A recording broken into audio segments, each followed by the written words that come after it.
श्रुती, आपण जर पाहिलं तर राज्याचे मुख्यमंत्री देवेंद्र फडणवीस यांनी बीडची एसपी आणि सीआयडी अधिकारी जे आहेत यांना फोन केला आहे।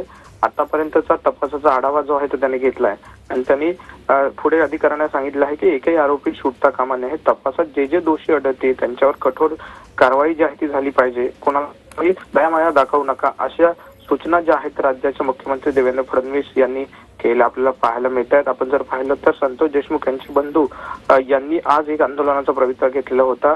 जी कारवाई सुरू आहे त्यामध्ये कुठल्याही अधिकाऱ्यांकडून काही माहिती मिळत नाही किंवा कारवाई धीम्या सुरू आहे आणि त्याच अनुषंगाने आंदोलन जे आहे ते त्यांनी केलेलं आपल्याला पाहायला मिळालं होतं। पाण्याच्या टाकीवरती ते चढलं होतं आणि त्यानंतर मुख्यमंत्र्यांनी देवेंद्र फडणवीस जे गृहमंत्री सुद्धा आहेत त्यांनी बीड एसपी आणि सीआयडी अधिकाऱ्यांना फोन करून संपूर्ण तपासाचा आढावा जो आहे तो घेतलेला आहे आणि कठोरात कठोर कारवाई झाली पाहिजे अशा सूचना ज्या आहेत त्या अधिकाऱ्यांना दिल्यात। नक्कीच ही महत्त्वाची घडामोड म्हणता येईल। मुख्यमंत्र्यांनी बीडचे एसपी आणि सीआयडी अधिकाऱ्यांना फोन करत संतोष देशमुख हत्या प्रकरणी तपासाचा आढावा घेतलेला आहे। तपासात दोषी आढळतील त्यांच्यावर कठोर कारवाई करा असं मुख्यमंत्र्यांकडून सांगितलं गेलेलं आहे।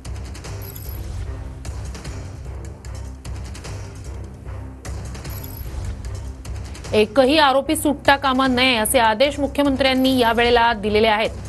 मुख्यमंत्री फडणवीसांनी बीड एसपी आणि सीआयडी अधिकाऱ्यांना फोन केलेला आहे। एकही आरोपी सुटता कामा नये असे आदेश त्यांच्याकडून देण्यात आले। तपासात दोषी आढळतील त्यांच्यावर कठोर कारवाई झालीच पाहिजे अशा सूचना सुद्धा मुख्यमंत्र्यांनी दिल्यात। कुठलीही कुणालाही दयामाया दाखवू नका असंही मुख्यमंत्र्यांनी स्पष्ट केलंय।